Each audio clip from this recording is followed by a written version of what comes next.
Halo teman-teman, ATLM Indonesia. Semoga teman-teman selalu sehat dan dilimpahkan banyak rezeki. Kali ini kita membahas mengenai materi penyebaran bakteri pada perkuliahan bakteriologi 1 atau bakteriologi umum. Kita tahu ya, bakteri itu tersebar di sekitar kita dan dapat memberikan keuntungan dan kerugian. Beberapa bakteri patogen menyebabkan sakit dan infeksi pada manusia. Oleh sebab itu, mari kita bahas satu persatu di pertemuan kali ini tentang penyebaran bakteri meliputi mikroorganisme pada air, mikroorganisme pada udara, mikroorganisme pada air susu, mikroorganisme dalam makanan, dan mikroorganisme dalam tanah, yang mana ini sebanyak 5 tempat atau 5 bagian penyebaran bakteri. Kita mulai dulu dengan mikroorganisme dalam air. Yaitu pertama, kehidupan mikroorganisme dalam air. Air tanah mengandung zat organik dan zat anorganik yang merupakan tempat baik bagi kehidupan mikroorganisme. Yang mana zat anorganik diperlukan oleh mikroorganisme autotrof dan zat organik diperlukan oleh mikroorganisme heterotrof. Jadi mengenai autotrof dan heterotrof sudah kita bahas ya di materi sebelumnya.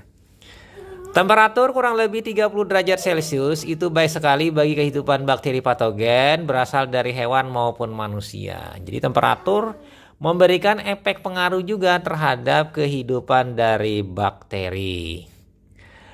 Nah, lanjut lagi kita di sini masih di kehidupan mikroorganisme dalam air. Sinar matahari, terutama sinar UV ultraviolet, dapat mematikan bakteri, tetapi daya tembusnya dari sinar UV ke dalam air tidak seberapa. Jadi mungkin saja hanya mematikan bakteri-bakteri di udara dan bakteri di permukaan dari air.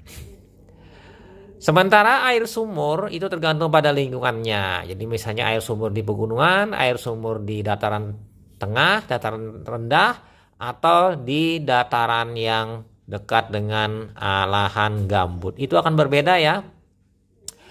Umumnya lebih bersih air sumur daripada air permukaan. Mengapa demikian? Karena air yang merembes ke dalam tanah telah tersaring oleh lapisan yang dilewatinya sehingga lebih bersih. Nah, lanjut lagi di sini. Yang kedua, air sebagai wahana penyakit menular. Di Indonesia yang beriklim tropis merupakan temperatur optimum sepanjang tahun bagi bakteri. Air di alam terbuka selalu mengandung mikroorganisme termasuk bakteri patogen. Meskipun bakteri patogen itu umumnya tidak tahan lama di dalam perairan bebas ya, namun pengalaman membuktikan bahwa air dapat merupakan wahana berbagai penyakit yang dapat ditularkan melalui air tadi ya. Misalnya terkena disentri, misalnya disebabkan oleh Shigella atau Shigella the Black Flag Snare, atau tipoid, misalnya disebabkan oleh Salmonella tipi, paratipi. Dan mungkin kolera, Vibrio kolera, walaupun kolera sudah hampir tidak ditemukan dan kasusnya sangat rendah sekali.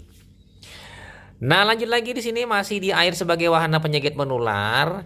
Beberapa bakteri patogen yang dapat dibawa oleh air apa saja? Yang pertama Salmonella typhosa.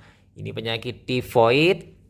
Salmonella paratipi, ABC penyakit paratifoid. Shigella disentri, Vibrio koma, kolera, dan Clostridium tetani itu penyebab tetanus. Nah, itu mengenai mikroorganisme dalam air. Sekarang kita pindah ke mikroorganisme dalam udara. Udara bukan merupakan habitat jasad renik.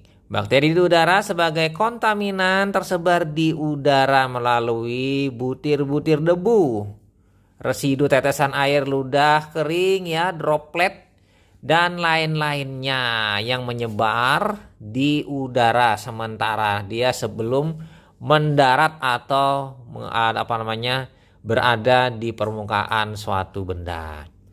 Jasa teknik yang terbawa debu dan inti tetesan akan kehilangan daya tahan dalam udara. Pada umumnya jasa teknik di udara, misalnya Mycobacterium tuberculosis, ini penjawab TBC, lebih tahan keadaannya daripada jasa teknik yang biasa terdapat dalam air, misalnya Escherichia coli. Jadi dua buah ini ya akan berbeda. E. coli akan lebih mudah rusak atau mati ketimbang Mycobacterium tuberculosis. Sehingga Mycobacterium tuberculosis ini lebih banyak penularannya, salah satunya melalui udara, melalui kontak napas atau droplet yang mengering dari sputum ya. Nah, lanjut lagi, kita masih di udara, lalu kita pindah ke mikroorganisme yang lainnya, yaitu mikroorganisme dalam susu. Yang pertama, macam bakteri yang terdapat dalam air susu. Bakteri yang hampir selalu ada di dalam air susu adalah bakteri penghasil asam susu yang kebanyakan dari familia Lactobacteriaceae, terutama Streptococcus lactis.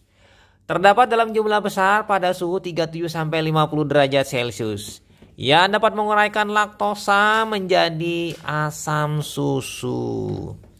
Lactobacillus lactis, Escherichia coli, dan Aerobacter aerogens juga memfermentasi laktosa. Jadi laktosa ini bahan utama yang terdapat di dalam susu.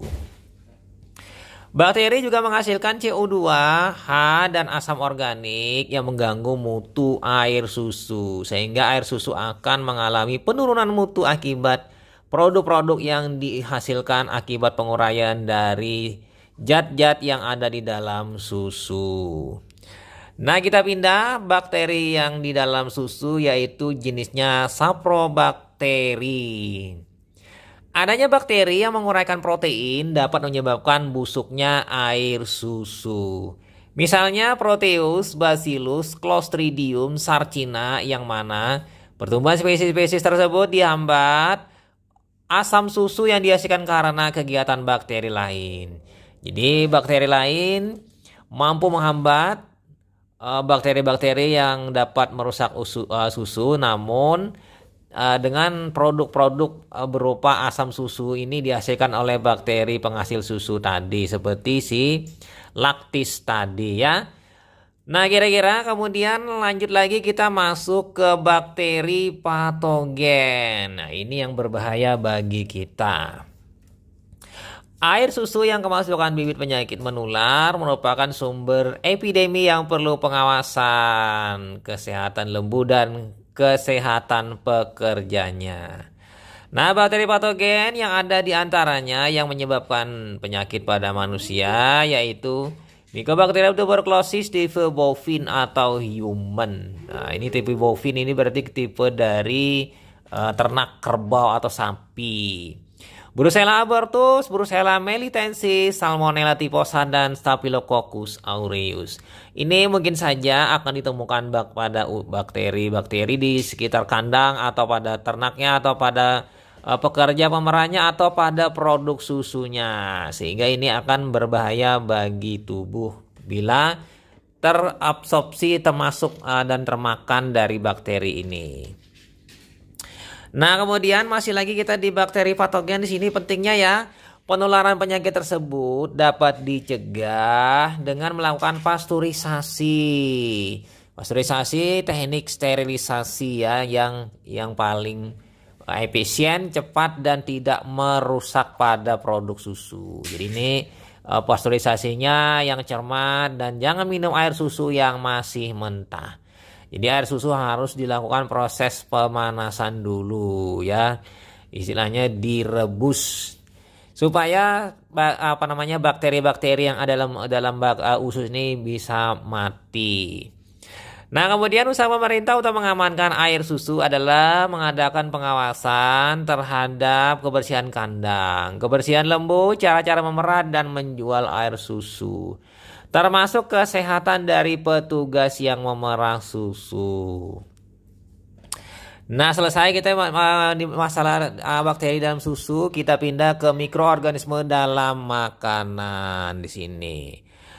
Bakteri yang tumbuh di dalam makanan mengubah makanan menjadi zat-zat organik yang berkurang energinya. Hasil metabolisme spesies tertentu digemari oleh manusia. Misalnya Saccharomyces cerevisiae menghasilkan alkohol, Acetobacter menghasilkan cuka. Nah, tetapi ada beberapa spesies yang hasil metabolismenya merupakan eksotoksin, toksin yang dihasilkan selama bakteri hidup, yang berbahaya bagi kesehatan manusia bila masuk pencernaan berupa gejala keracunan, seperti sakit perut, muntah-muntah, dan diare. Jadi ini termasuk dalam mungkin enterotoksin, toksin yang dihasilkan menyerang pada saluran cerna. Nah, masih kita di mikroorganisme dalam makanan. Beberapa bakteri dapat tumbuh serta berkembang biak dengan biakannya. Jika makanan dihinggapinya mempunyai pH, kelembapan dan temperatur yang menguntungkan bagi kehidupannya, dia akan tumbuh dengan baik. Dan juga akan menghasilkan beberapa produk selama berkembang biak, yaitu salah satunya toksin. Toksin yang dihasilkan dapat berupa enterotoksin yang mengganggu alam pencernaan atau berupa neurotoksin yang mengganggu urat saraf. Masih di bakteri dalam dalam makanan maksudnya. Toksin yang dihasilkan Clostridium botulinum mengganggu saraf tepi, dikenal sebagai botulinum tipe A, B, C, dan E. Nah, ini disebabkan oleh botulinum, penyakitnya disebut dengan botulismus. Diduga juga Clostridium lci dan Clostridium perfringens juga menghasilkan botulinum. Jadi sama-sama mikroorganisme yang bersifat anaerob, dia tumbuh tanpa adanya oksigen. Nah, sementara Staphylococcus aureus menghasilkan toksin staphylolysin yang menyebabkan gangguan perut. Sementara Pseudomonas cocopenenan menghasilkan toksin asam bongkrek pada tempe bongkrek.